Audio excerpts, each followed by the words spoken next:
Hoy vamos a hablar de David y Mefiboset, basado en el segundo libro de Samuel, capítulo 9. Y voy a hablar hoy de un tema que me apasiona, porque para mí es el corazón del evangelio mismo. Y de hecho, creo que es un tema que solo usted lo va a encontrar en el cristianismo.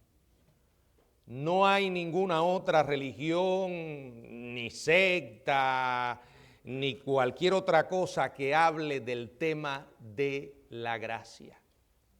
Solo el cristianismo bíblico, el cristianismo basado en lo que creemos es la palabra de Dios, exponente del evangelio, habla de la gracia, de la bendita gracia de Dios.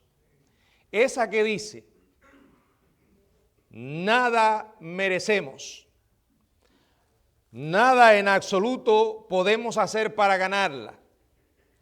Es un favor que no merecemos y que Dios nos ha otorgado. No vamos al cielo por lo bueno que somos, ni por las grandes obras que seamos capaces de realizar. La única razón por la que estaremos en el cielo es por lo que hizo Jesucristo. Qué tremendo. Usted no va a oír eso en ninguna parte y suena raro al corazón humano porque va en contra de la naturaleza que tenemos. Nos parece siempre sospechoso cuando oímos la palabra regalo o gratis, y más en este país, ¿verdad?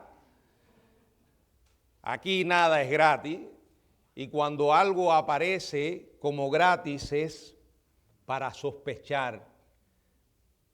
Sin embargo, en el reino de Dios es diferente. La salvación que presenta el evangelio es algo que Dios extiende a pecadores perdidos, aparte de cualquier mérito que ellos puedan tener. Nada merecemos. El Señor nos brinda, nos da ese favor. Eso es gracia. El único que puede dispensar gracia salvadora, otorgarla, es Dios. Y solo Él. No obstante, cuando llegamos a conocer a ese Dios, empezamos a experimentar otra dimensión de la gracia. Ya no la gracia vertical de Dios para con nosotros. Ya no solo la gracia salvadora, sino la gracia horizontal. No salvadora, pero que revela la obra que Dios ha hecho en nosotros.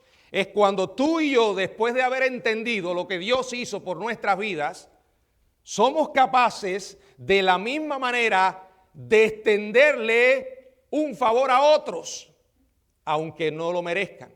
Y en esta dimensión de la gracia no estoy hablando de salvación, porque ningún ser humano puede darle salvación a otros. Pero estamos hablando de relación. Estamos hablando de modelar al Cristo que encarnó la gracia. Porque vino y no solo habló de ella, la vivió, la mostró en cada una de sus acciones y milagros que efectuó.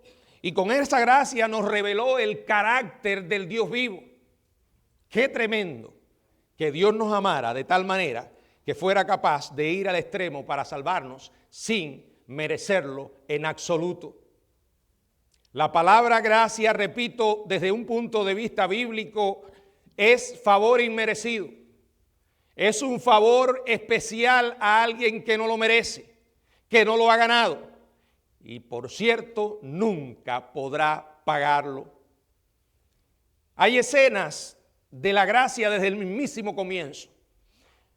Aunque el Nuevo Testamento la reveló de una manera más profunda e intensa en la persona de Jesucristo, porque la gracia y la verdad vinieron por Él, aún desde el comienzo mismo hay gracia. La Biblia dice que Adán y Eva pecan. Merecían la muerte, no la muerte solo que experimentaron de que un día comenzarían a morir, sino instantánea. El Dios que los creó tenía todo el derecho de borrar de la faz de la tierra a aquella primera pareja y empezar de nuevo. Sin embargo, no lo hizo. les otorgó gracia.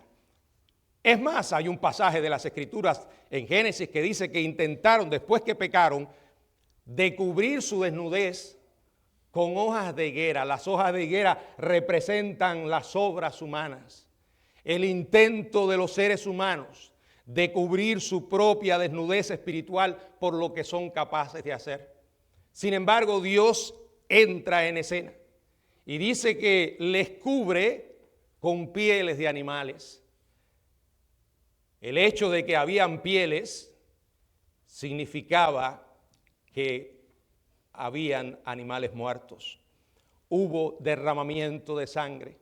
Y Dios establece el principio de que sin derramamiento de sangre no hay remisión de pecado, si no hay derramamiento. Y por eso vendría el Cordero de Dios, el Señor Jesucristo, a derramar su preciosa sangre en la cruz del Calvario para otorgarle salvación a los pecadores.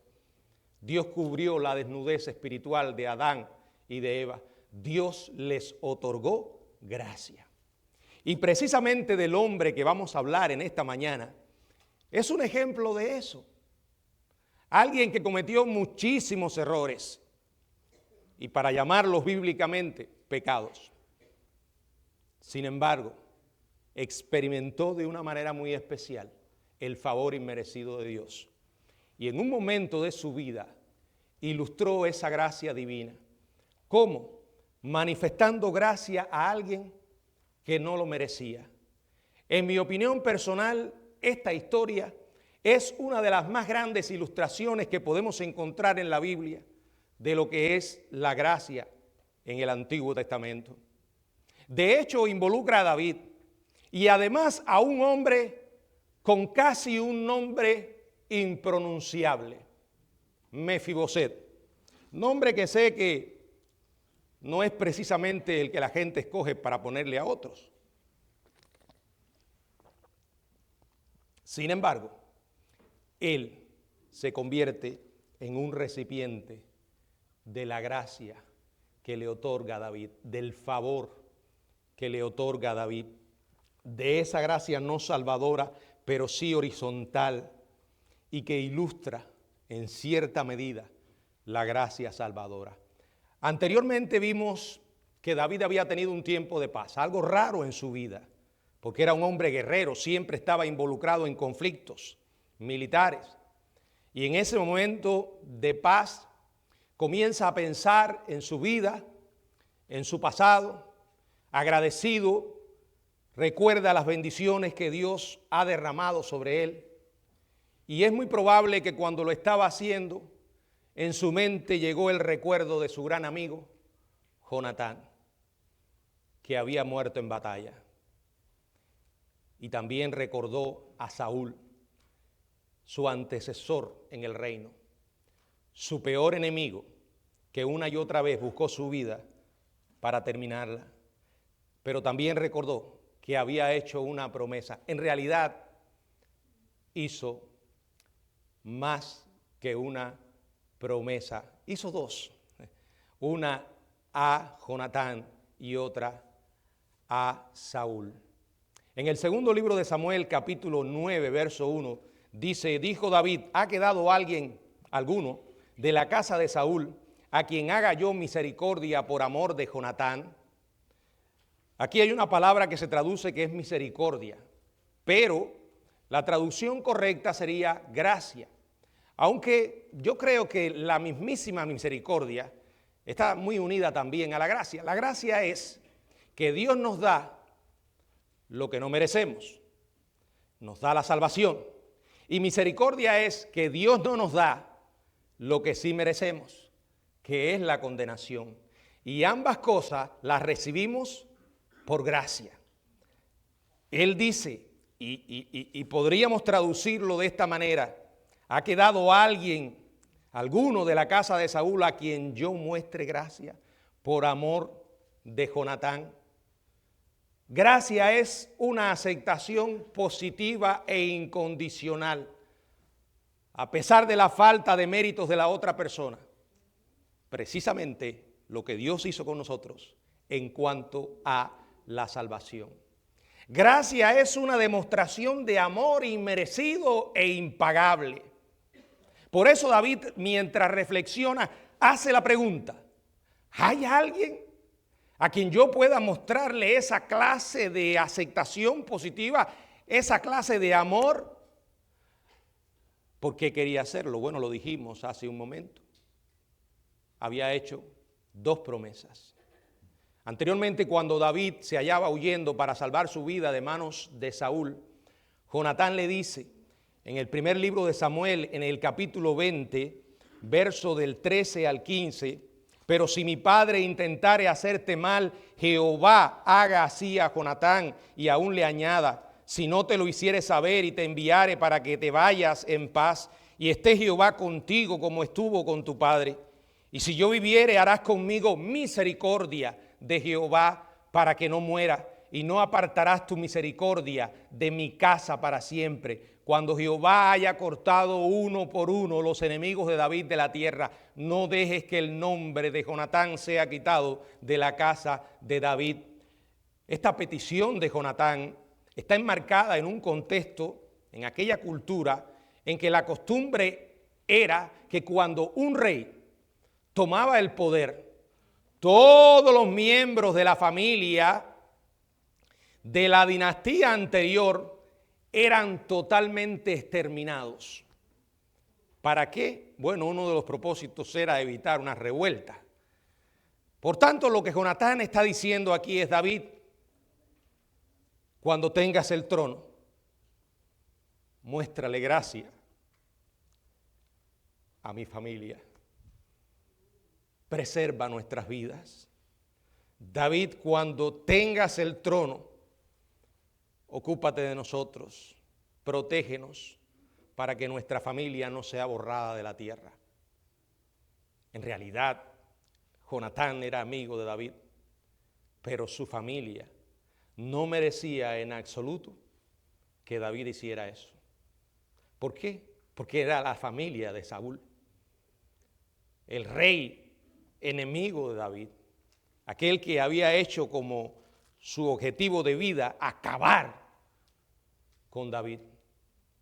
Sin embargo, Jonatán le pidió gracia. Y sin pensarlo un segundo, David estuvo de acuerdo con el pacto, con hacer un pacto con su amigo. Pero este hombre va más lejos. Después que le perdona la vida a Saúl en la cueva, Saúl le dice, primera de Samuel, o sea, aquí está hablando, anteriormente vimos que estaba hablando Jonatán, el amigo. Pero ahora es el mismísimo Saúl el que pide misericordia y gracia. O sea, con muchísima mayor razón, no merecía nada bueno de David. Primera de Samuel, capítulo 24, verso del 20 al 22. Y ahora, son palabras de Saúl, después que David le había perdonado la vida. Y ahora, como yo entiendo que tú has de reinar y que el reino de Israel ha de ser en tu mano firme y estable, júrame pues por Jehová que no destruirás mi descendencia después de mí, ni borrarás mi nombre de la casa de mi padre. Entonces David juró a Saúl, y se fue Saúl a su casa, y David y sus hombres subieron al lugar fuerte. Empeñó su palabra. David había hecho una promesa tanto a Jonatán como al mismísimo Saúl. Pero este hombre no olvidaba las promesas que hacía. David era un hombre de carácter y con buena memoria, una memoria agradecida. David era un hombre con un rostro que decía, sí, ese es un rostro que encarna la gracia.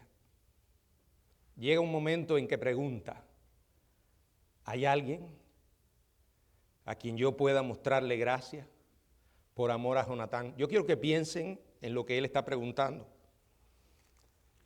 y cómo no lo está preguntando. Él no dice, ¿hay alguien calificado? ¿Hay alguien digno que pueda llenar la aplicación y ser aprobado por su majestad el rey? Independientemente de lo que sean, David pregunta, ¿hay alguno a quien yo pueda mostrarle gracia? ¿A quien yo pueda extenderle una aceptación incondicional basada en un amor incondicional? No pierda de vista, el enfoque no está en aquel que se vuelve objeto de la gracia, sino en el que la otorga, que no está buscando en esa persona un mérito para hacerlo. En ese sentido, esto ilustra lo que es el corazón mismo del Evangelio y de lo que Dios ha hecho por ti y por mí, por todos los que estamos aquí, independientemente de que hayan personas que estén viviendo de espaldas a ese Dios de gracia. Pues bien, identifican a uno. Verso 2 y verso 3. Había un siervo de la casa de Saúl que se llamaba Siba. Este es un tipo con el rostro que dice no. Al cual llamaron para que viniese a David, y el rey le dijo, ¿eres tú Siba? Y él respondió, tu siervo. Y el rey le dijo, ¿no ha quedado nadie de la casa de Saúl a quien yo haga misericordia de Dios? Y Siba respondió al rey, aún ha quedado un hijo de Jonatán, lisiado de ambos pies. David había preguntado, ¿hay alguno? Y había sido claro, yo quiero extenderle gracia, yo quiero manifestar misericordia. Es un favor aparte de los méritos que pueda tener la persona. Siba comienza a responder bien, pero si se hubiera callado. Aún ha quedado un hijo de Jonatán. Ya es suficiente, Siba. Él no te está preguntando si es lisiado o no. Pero el tipo, con su rostro que dice no, sigue hablando. Lisiado de ambos pies. Esa es la mentalidad humana.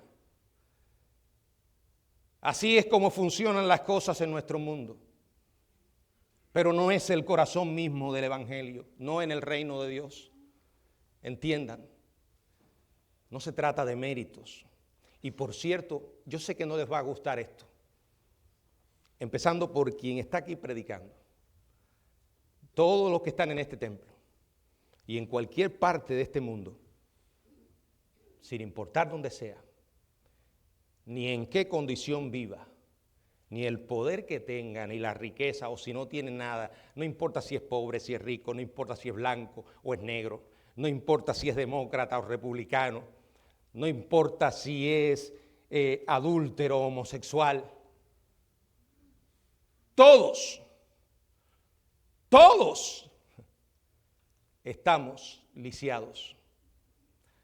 Todos somos lisiados espirituales. Se los voy a decir en las palabras bíblicas de Romanos. Por cuanto todos pecaron y están destituidos de la gloria de Dios. Ahora, si David fuera otra clase de persona, en ese momento se hubiera enredado con Siba. Ah, no me digas.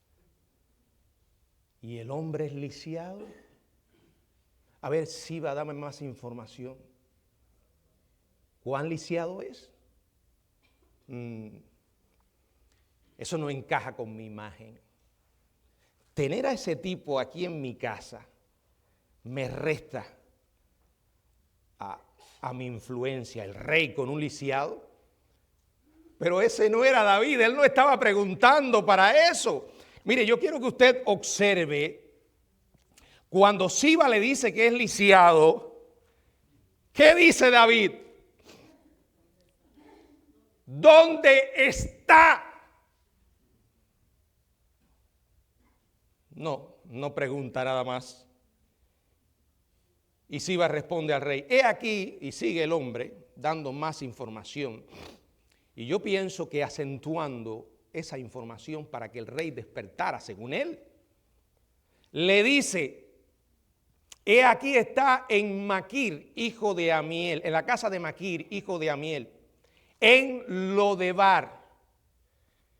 Lo significa en hebreo no. y Debar, pastos o apacentadero.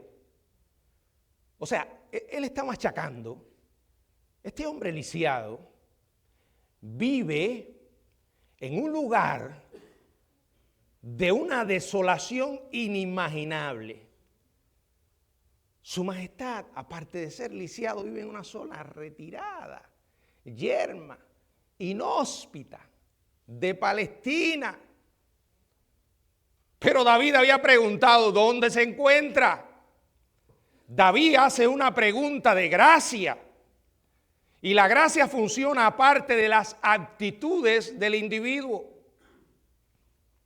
La gracia es unilateral. La gracia divina es Dios dándose a sí mismo en aceptación a alguien que no lo merece, que nunca podrá pagarlo, nunca podrá ganarlo. Es lo que hace esta historia tan digna de recordar. Un rey famoso, poderoso,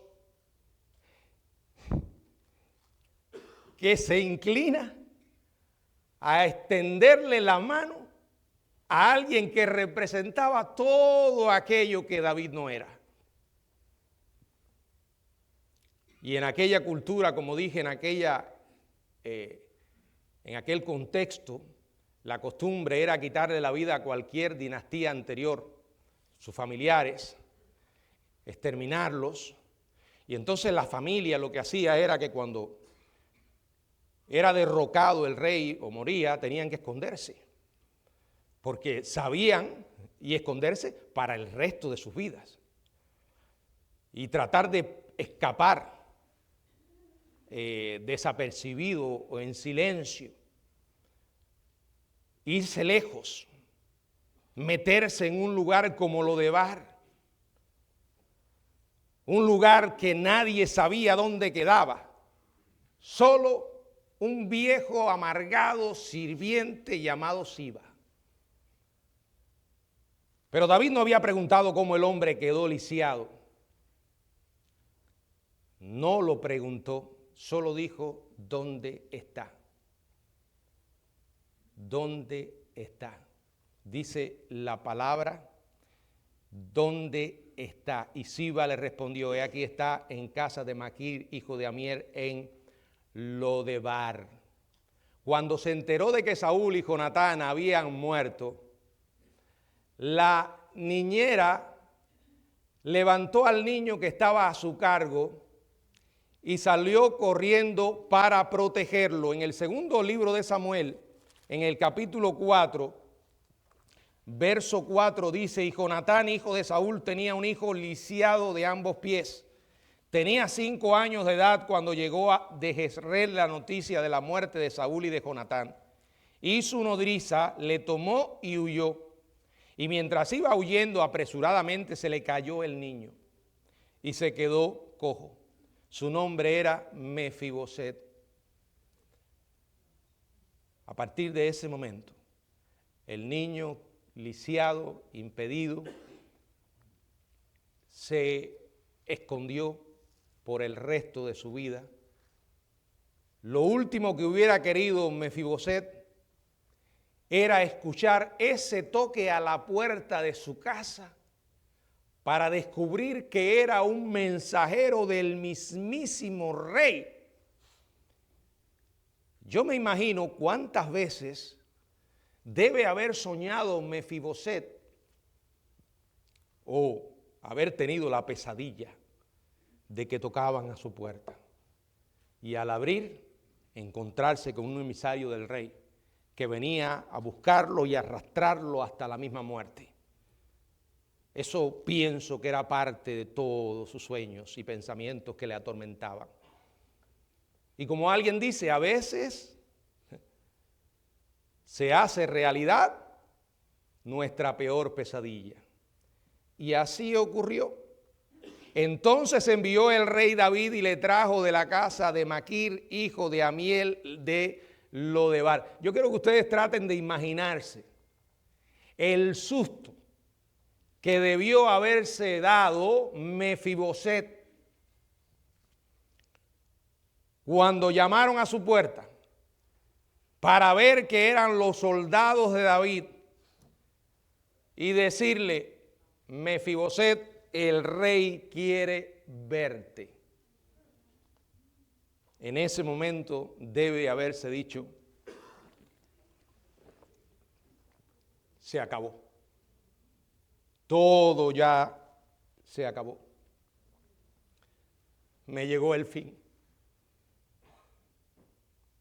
No hay esperanza. ¿No se ha sentido usted alguna vez así?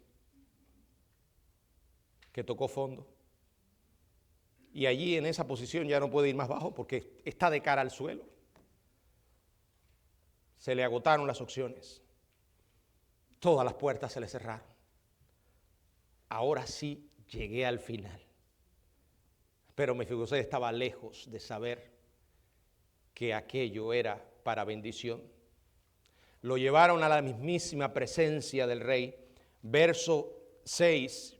Y vino Mefiboset, hijo de Jonatán, hijo de Saúl, a David, y se postró sobre su rostro e hizo reverencia. Y dijo David: Mefiboset.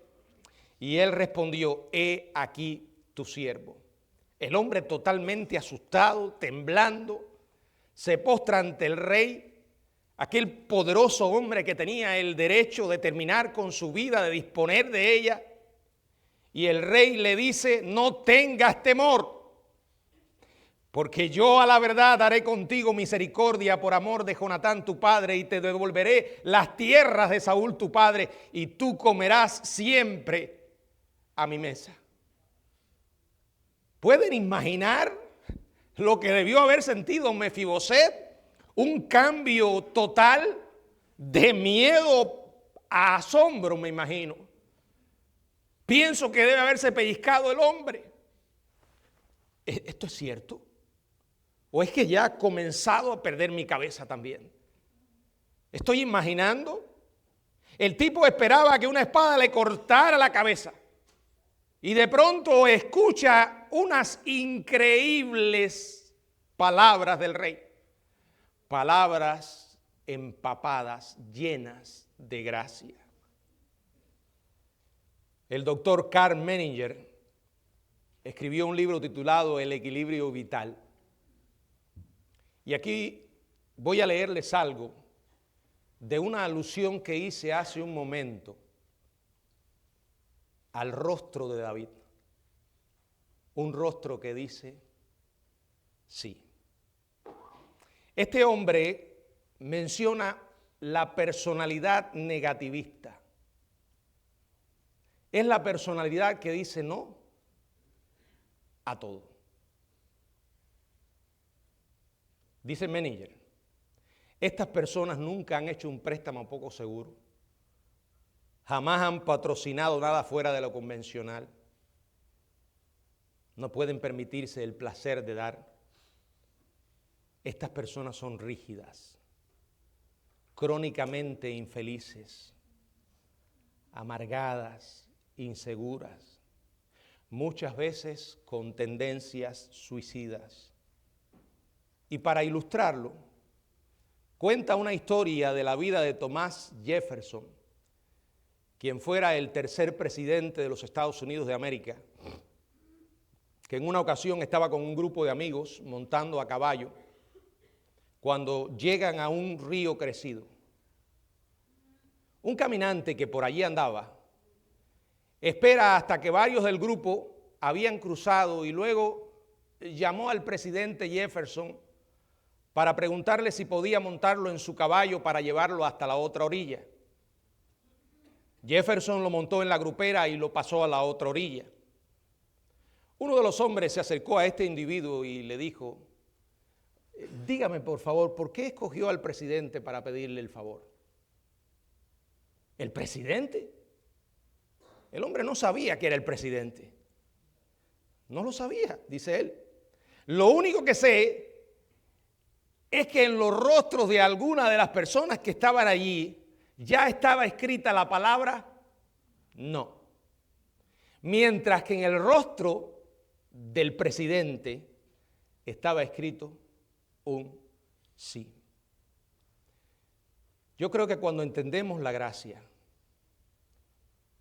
es inevitable que en nuestro rostro se dibuje un sí.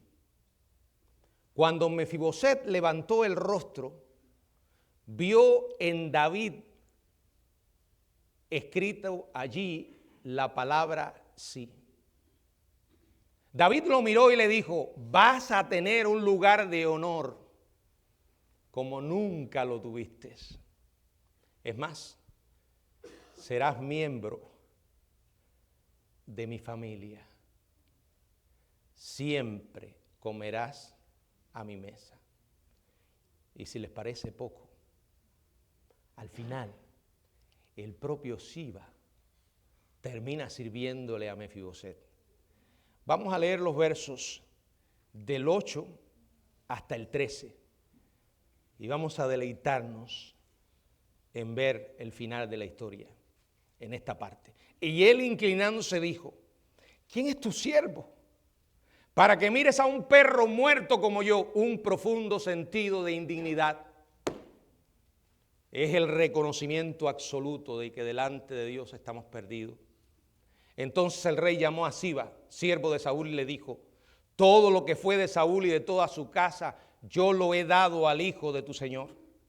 Tú pues le labrarás las tierras, tú con tus hijos y tus siervos, y almacenarás los frutos, porque el hijo de tu señor, para que el hijo de tu señor tenga pan para comer. Pero Mefiboset, el hijo de tu señor, comerá siempre a mi mesa. Y tenía Siba 15 hijos y 20 siervos. Y respondió Siba al rey: conforme a todo lo que ha mandado mi señor el rey a su siervo, así lo hará tu siervo. Mentira, estaba sirviendo, como si más adelante usted lee, llega un momento en que él traiciona a Mefiboset. Mefiboset, dijo el rey, comerá a mi mesa como uno de los hijos del rey. Y tenía Mefiboset un hijo pequeño que se llamaba Micaía, y toda la familia de la casa de Siba eran siervos de Mefiboset. Y moraba Mefiboset en Jerusalén, porque comía siempre a la mesa del rey. Y no es casualidad que el versículo, junto con esa posición de honra, resultado de la gracia, diga estas palabras finales: y estaba lisiado de ambos pies. Esta historia continúa todos los días, en todo momento, cuando alguien entiende el evangelio o lo escucha. Quiero pensar en varias analogías para expresar el alcance de la gracia. Una vez, Mefiboset disfrutaba de compañerismo ininterrumpido con su padre, Jonatán, el hijo del rey Saúl. Lo mismo ocurrió con Adán. Caminaba con el Señor y disfrutaba de comunión ininterrumpida con el Creador. Génesis capítulo 2, verso 25, dice: y estaban ambos desnudos, Adán y su mujer, y no se avergonzaban, no había pecado. Génesis capítulo 3, verso 8, y oyeron la voz de Jehová que se paseaba en el huerto al aire del día. ¿Imagina usted a Dios paseándose? Así lo dice, paseándose en medio del huerto. Había una comunión sin pecado. Bueno, ya después en Génesis 13 se interrumpe. Al igual que Adán, Mefiboset supo lo que era estar en una íntima relación con el rey. La segunda analogía: cuando se produce la tragedia, la nodriza huye aterrorizada y Mefiboset sufre una caída, la cual lo deja lisiado para el resto de su vida. Asimismo entró el pecado en el mundo. Adán y Eva huyeron atemorizados, intentaron esconderse de la presencia de Dios. En Génesis capítulo 3, en el verso 8, dice la palabra de Dios donde leímos, pero la segunda parte: y el hombre y su mujer se escondieron de la presencia de Jehová Dios entre los árboles del huerto. Intentan esconderse. En consecuencia, toda la humanidad se convirtió en una humanidad lisiada espiritualmente. ¿Y saben qué? Eso te incluye a ti, me incluye a mí. Y seremos lisiados mientras vivamos en esta tierra. La Biblia dice, y lo diré con las palabras de Romanos, en el capítulo 5, en el verso 12. Romanos capítulo 5, verso 12. Por tanto, como el pecado entró en el mundo por un hombre, y por el pecado la muerte, así la muerte pasó a todos los hombres por cuanto todos pecaron. Eres pecador, yo también, y esto nos incapacita delante de Dios. Dios nos otorga gracia en Jesucristo. David el rey, por amor a Jonatán, mostró gracia a su hijo minusválido. De igual manera, Dios mismo, por amor a su hijo Jesucristo, y gracias al castigo que Jesús pagó en la cruz, ocupando nuestro lugar, Dios puede otorgar gracia al pecador que confía en Él. La Biblia dice en Efesios, en el capítulo 2, estas maravillosas palabras que conocemos desde muy temprano cuando intentamos compartir lo que ha pasado en nuestra vida con otras personas. Las conocemos de memoria, pero qué grandes son. Efesios 2, 8 y 9, porque por gracias sois salvos por medio de la fe. Y esto no de vosotros, pues es don de Dios, no por obras, para que nadie se gloríe. Es decir, que cuando estemos en la presencia de Dios, la única razón por la que estaremos allí es por lo que hizo Jesucristo. Imagínese que usted ahora llegara al cielo por lo bueno que hace. La gran pregunta es, ¿cuánto es suficiente? ¿Y si un día me equivoco? Además, si usted llegara al cielo por las buenas cosas que hace, según usted, porque en realidad las buenas cosas son aquellas que resultan de la fe en Jesucristo cuando está en el corazón humano. Pero si usted llegara al cielo por lo que usted cree que hizo, podría llegar con el cuello erguido, ¿verdad? Como el pavo real, que usted le ve de frente y es hermoso. Qué plumaje, qué colores, pero que no se vire, que no se vire. Hay manchas en nuestra vida.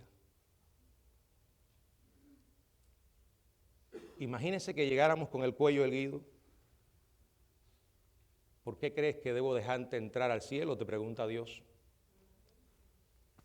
¿Me lo gané? Me lo gané. Yo fui mejor que Osama Bin Laden. Y si todavía tiene duda, compáreme con Hitler. Pero Dios dice, no, te voy a comparar conmigo. Ahí estamos en problemas. Entonces, es donde entra Jesús, Dios mismo. Porque Él sigue buscando a las personas espiritualmente discapacitadas y muertas. Efesios 2, Él os dio vida cuando estabais muertos en vuestros delitos y pecados. No importa que hables, que te muevas, que respires. Si no tienes a Dios en tu vida, eres un muerto espiritual. ¿Y sabe lo que significa eso? Que no te va a mover nada, nada en absoluto en dirección a Él. Pero la historia del Evangelio es el Dios que nos busca. Tú y yo huyendo de Él. Acabados, temerosos, confundidos. Y cuando nos alcanza con su gracia, todo cambia. Mefibosé no tenía nada, no merecía nada, no podía pagar nada. Ni siquiera podía ganarse el favor del rey. Estaba huyendo de él.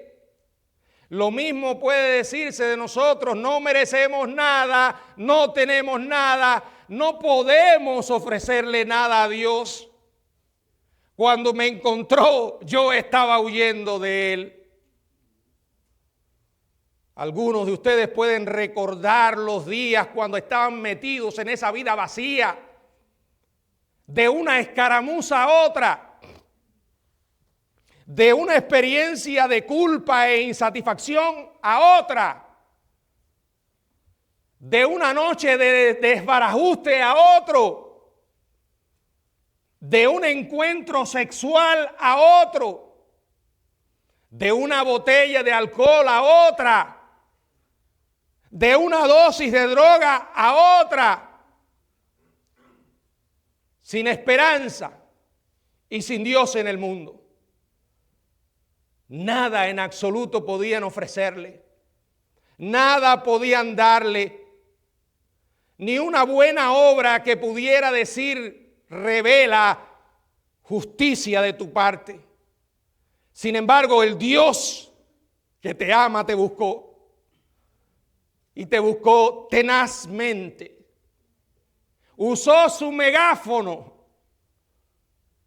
metió su arado en tu corazón endurecido para ablandarlo.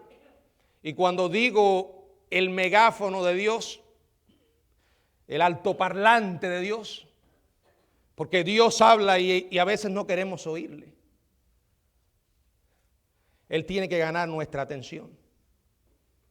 Y por eso nos vemos muchas veces viviendo en escenarios difíciles. Pero qué maravilla si eso me lleva cerca de Él. Si eso me lleva a encontrar la salvación, a experimentar la gracia. Eso es lo que Él hace por nosotros.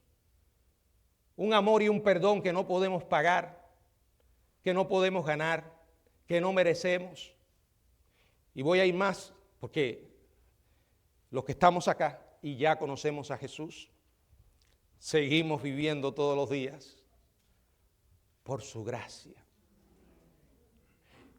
Hay dos libros que marcaron mi vida sobre el tema de la gracia. Uno de ellos fue El despertar de la gracia de Charles Swindoll.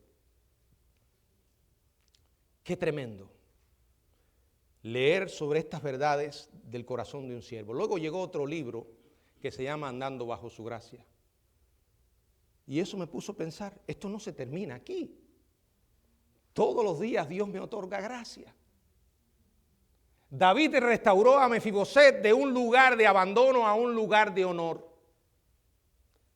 Dios tomó, en este caso, David tomó a este desamparado e imposibilitado del refugio donde se hallaba escondido, donde no había pastos, y lo trajo al lugar de abundancia, a su misma corte. La analogía es clara. Dios nos tomó donde estábamos y nos ha traído donde Él está, un lugar de compañerismo. Su preciosa compañía está con nosotros todos los días hasta el fin del mundo, hermano. ¿No es eso maravilloso? Yo no le voy a decir nunca, venga a esta iglesia, que el pastor orará por ti y serás sano. Si tienes problemas en los negocios, ven, porque Dios quiere prosperarte, Dios quiere hacerte millonario. Mentiras. En la prioridad de Dios para nosotros no está nuestra comodidad o felicidad, sino su gloria.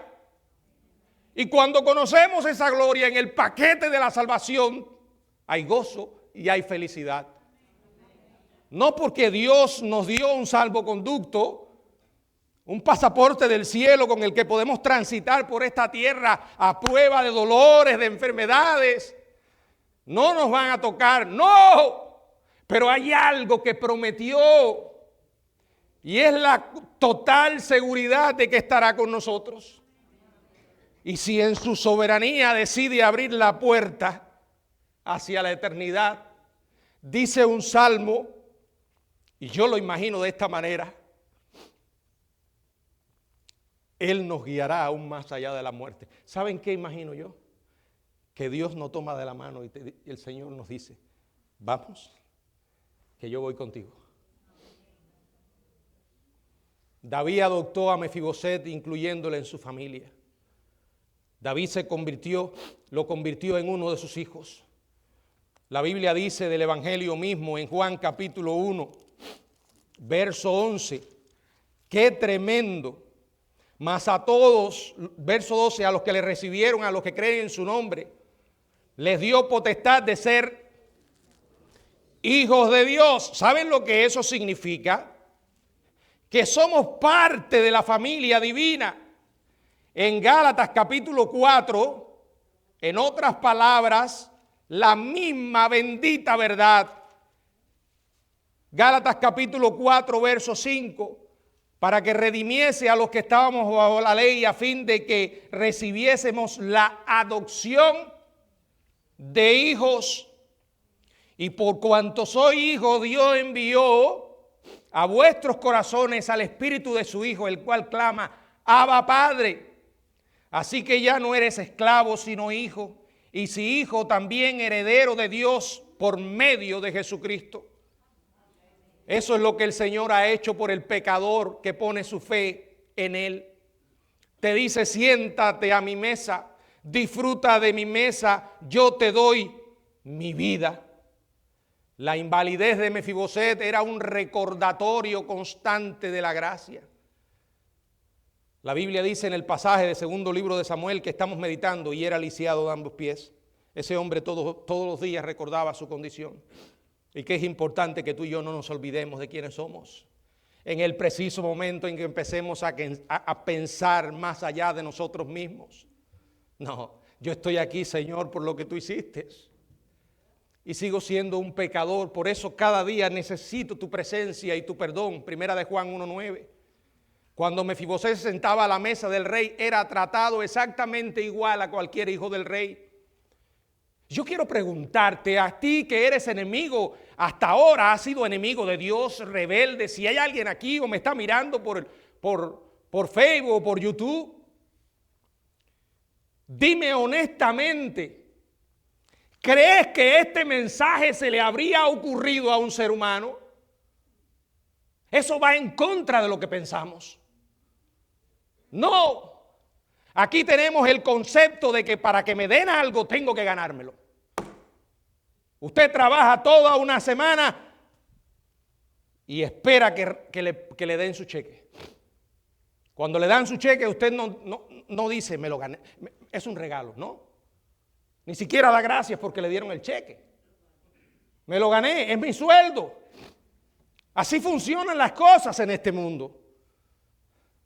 No es de la naturaleza humana la creación de la gracia. Va en contra de nosotros, de nuestros conceptos, de nuestra carnalidad. Es del cielo.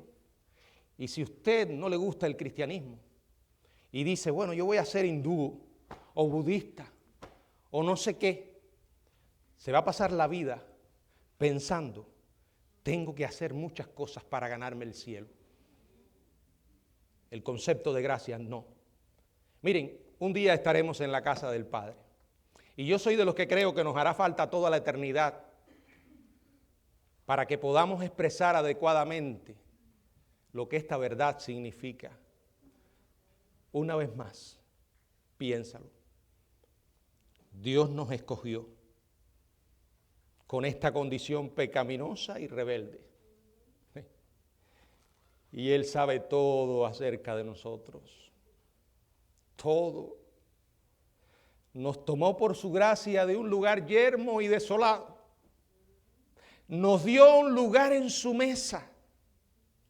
Y permitió que su mantel de gracia cubriera nuestro pasado y perdonara nuestros pecados. Quiero invitarle ahora a que por unos minutos reflexionemos en ese acto de amor a través de la Santa Cena. Yo quiero pedirle a los responsables de traer a los niños, por favor, que los traigan. Ahora vamos a tener el servicio de la Santa Cena.